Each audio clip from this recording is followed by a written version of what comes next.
Hello friends, কেমন আছো তোমরা সবাই? আশা করি খুবই ভালো আছো। তো সারাদিনে কী কাজ করলাম তাই একটু শেয়ার করে দিলাম। একটু উঠোনটা ঝাড় দিয়ে নিচ্ছি, তারপরে বাইরেটা দিয়ে দেবো ঝাড়। তাড়াতাড়ি ঝাড় দিয়ে নিচ্ছিলাম কারণ আমার দাদা বৌদি ফোন করলো যে ওরা নাকি কী খাচ্ছে, তো আমাকে ডাকছে আসো। তো তাড়াতাড়ি ঝাড় দিয়ে দিলাম।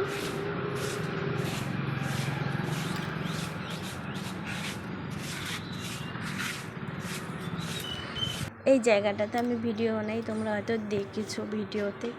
আর এখন তো আর কেউ নেই এখানে, তো আমি একটু একাই ভিডিও বানাচ্ছিলাম। তো তারপরে ওদের বাড়ি যাচ্ছি, আমাদের বাড়ির পাশেই তো একটা মাখানের পরেই। তো দেখো কি বানাচ্ছে ওরা, কিন্তু বানিয়েছে পেঁপে, কিন্তু ঝাল দেয়নি। কি মাখা যাচ্ছে বানিয়েছে কিন্তু ঝাল হয়নি। তা আমি বললাম আরো ঝাল দাও, তো বলে এগুলো আগে খা।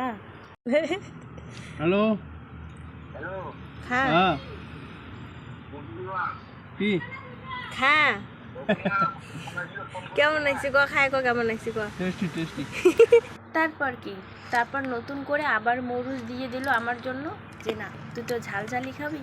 তারপরে খেতে খেতে কি সব শেষ হয়ে গেল। তারপর বললাম লেবু আছে, লেবু খাই। লেবু একটা পেরে নিল।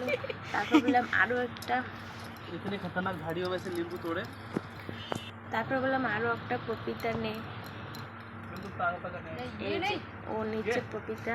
ये बड़ा है तो ये হ্যাঁ তো ওইটাই পারো इधर इधर না इधर ও इधर পাবেন इसे बनाया जा रहा है बहुत टेस्टी। इसको रीता अधिकारी खाएगी।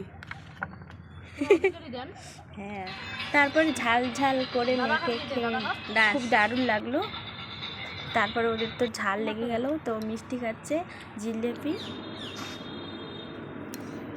তারপর আমি আমার মেয়েকে স্কুলে যাব আনতে। তো দেখো রাস্তায় একটু ভিডিও করে নিলাম। তো স্কুলে এসে গেছি, স্কুলেও নিচ্ছে বই। তারপর জল মুখে ঢুকে আমি বললাম মুখে খেয়ে মুখে খায় ও। তারপরে দেখাই, তারপর বললো আমলা নিবে, তার জন্য একটা আমলার গাছটা দেখো কত আমলা হয়েছে।